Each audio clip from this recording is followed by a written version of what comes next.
प्राचीन भारतीय संस्कृति में ब्रह्मचर्य का विस्तृत वर्णन मिलता है, जिसमें सनातन धर्म के ऋषियों ने आध्यात्मिक यात्रा के लिए ब्रह्मचर्य को महत्वपूर्ण बताया है। लेकिन जिस ब्रह्मचर्य की बात ऋषियों ने की थी, उसको आज ज्यादातर गलत तरीके से लोगों के सामने पेश किया जा रहा है। दोस्तों, ये बात इसलिए यहाँ कहनी पड़ रही है क्योंकि जब मैंने YouTube में ब्रह्मचर्य के बारे में सर्च किया तो बहुत से रिजल्ट सामने आए, जिसमें ये कहा जा रहा था कि अगर आप मात्र 30 दिनों तक ब्रह्मचर्य यानी कि वीर्य को रोकना इसका पालन करते हो तो आपको असाधारण शक्ति की प्राप्ति हो जाएगी। आप कभी बीमार नहीं होंगे और आप अपने जीवन में जो भी भौतिक सुविधाएं पाना चाहते हैं उसको बहुत ही आसानी से प्राप्त कर लेंगे। ऐसी ही लुभाने वाली बातें वीडियो में बताई जाती है, जिससे लोगों का समय बर्बाद होता है और वो ब्रह्मचर्य को सही तरीके से कभी जान ही नहीं पाते हैं। वैसे इंटरनेट की दुनिया में ज्यादातर लोगों का मकसद होता है पैसा कमाना, वो फिर चाहे वो लोगों को गलत जानकारी देकर के ही क्यों ना कमाए। इसलिए ब्रह्मचर्य को लेकर इतना झूठा प्रचार किया जा रहा है। जहां तक मैंने ब्रह्मचर्य को लेकर अध्ययन किया है वो इन सब बातों से अलग है। आगे वीडियो में पूरी कोशिश करूंगा कि आपको ब्रह्मचर्य से संबंधित हर छोटे बड़े सवाल का जवाब बहुत ईमानदारी से दूं, ताकि आप ब्रह्मचर्य की सच्चाई को जान पाएं।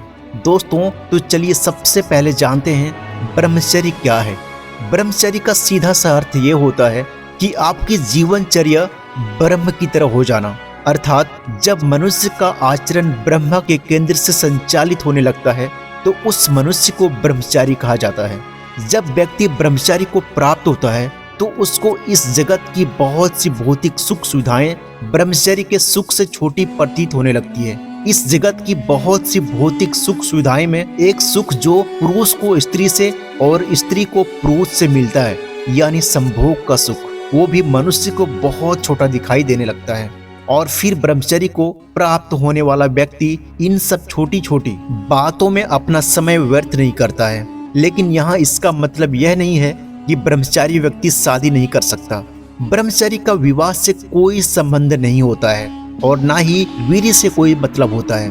कुछ लोग अपने अहंकार को बढ़ावा देने के लिए वीर्य को बहुत अशुद्ध बता देते हैं, जबकि वो यह भूल जाते हैं कि जिस शरीर को वह धारण किए हुए हैं वह भी एक वीर्य का विस्तृत रूप है। और वीर्य तो मनुष्य का प्राकृतिक गुण है। ये गुण मनुष्य का ही नहीं बल्कि समस्त प्राणी जगत के जीवों का है। इसलिए वीर को ब्रह्मचर्य के लिए अशुद्ध मानना गलत है। एक बात यहाँ ध्यान देने वाली यह है कि जिस ब्रह्मचर्य की परिभाषा आज के लोगों द्वारा गढ़ी जा रही है उसका केंद्र काम वासना ही है। इस बात को आप इस तरह से समझें कि जो व्यक्ति संभोग करता है वो काम प्रवृत्ति का, और जो व्यक्ति काम वासना त्याग दे वो ब्रह्मचारी। जबकि ब्रह्मचर्य का इन सब छोटी छोटी बातों से कोई लेना देना नहीं होता है। हाँ, ब्रह्मचर्य में एक बात जरूरी होती है कि जब व्यक्ति ब्रह्मचर्य को उपलब्ध होता है तो वो हर किसी से एक अच्छा संबंध बनाता है। जैसे कि ब्रह्मचारी व्यक्ति हर किसी महिला को काम वासना भरी निगाहों से नहीं देखता है। कुल मिलाकर ब्रह्मचर्य का अर्थ है सत्य को जान लेना। इस प्रकार अब आप समझ गए होंगे कि ब्रह्मचर्य क्या है। अब बढ़ते हैं अगले सवाल की ओर, ब्रह्मचर्य का पालन कैसे करें। वैसे तो ब्रह्मचर्य का पालन करने के लिए कोई विशेष नियम नहीं होता है, क्योंकि ब्रह्मचर्य कोई शारीरिक क्रिया नहीं है जिससे आप कर सकें। लेकिन यदि आप ब्रह्मचर्य को उपलब्ध होना चाहते हैं तो आप ध्यान से बैठना शुरू करें। जैसे जैसे आपका ध्यान गहरा होता जाएगा वैसे वैसे आपका अपनी इंद्रियों में कंट्रोल होता जाएगा और आप धीरे धीरे ब्रह्मचर्य को उपलब्ध होते जाएंगे। इसलिए आपको ध्यान नियमित करना है। ध्यान में गहरा उतरने के लिए आप कुछ नियम जरूर अपना सकते हैं, जैसे कि आप अपने आहार विहार को सही रखें, दूसरों की निंदा करने से बचें, दिन में कुछ समय मौन रहें, बेवजह किसी से बात ना करें, जो भी काम करें उसको होश पूर्ण करें, दैनिक जीवन का कुछ समय प्रकृति के साथ बिताएं, गलत लोगों की संगति से दूर रहें, भगवान पर पूरा भरोसा रखें।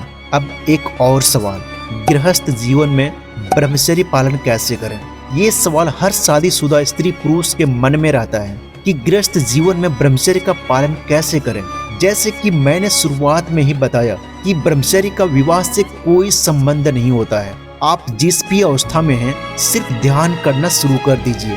ब्रह्मचर्य के लिए किसी अवस्था का होना मायने नहीं रखता है, इसलिए आप जीवन की किसी भी स्थिति में रहकर ब्रह्मचर्य को उपलब्ध हो सकते हैं। ब्रह्मचारी के लक्षण कुछ इस प्रकार हैं। ब्रह्मचारी एक वृक्ष की तरह होता है जिसमें सहनशीलता की कोई सीमा नहीं होती है। ब्रह्मचारी मनुष्य जाति को बिना किसी स्वार्थ के खुशहाल जीवन जीने का रास्ता दिखाता है। ब्रह्मचारी हमेशा निष्काम भाव से जीता है, इसलिए जिसके जीवन में कोई अच्छा ना बची हो उसे ही ब्रह्मचारी कहते हैं। अब नेक्स्ट पॉइंट है ब्रह्मचारी के नुकसान।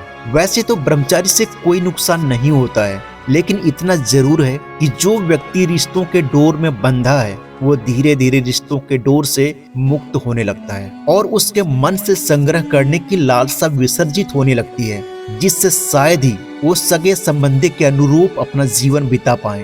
ब्रह्मचर्य में भौतिक सुख सुविधाएं की जरूरत एक सीमित हो जाती है। अब बात करते हैं ब्रह्मचर्य की प्रचंड शक्ति के बारे में। दोस्तों, ब्रह्मचर्य में उतरने से मनुष्य के अंदर प्रचंड शक्ति का उद्गम होता है। ब्रह्मचर्य की शक्ति इतनी अधिक होती है कि मनुष्य अपने इंद्रियों का राजा हो जाता है। ब्रह्मचर्य की शक्ति से मनुष्य के मन में इतनी संकल्प शक्ति पैदा होती है कि मनुष्य उस संकल्प शक्ति से ब्रह्मांड में विचरण कर सकता है और वो पंचभूतों का महारथी बन जाता है, जिससे वो किसी भी प्रकार की शरीर को रूप धारण कर सकता है। ब्रह्मचर्य की शक्ति असीम है, इसको शब्दों में परिभाषित नहीं किया जा सकता है। जय श्री कृष्ण।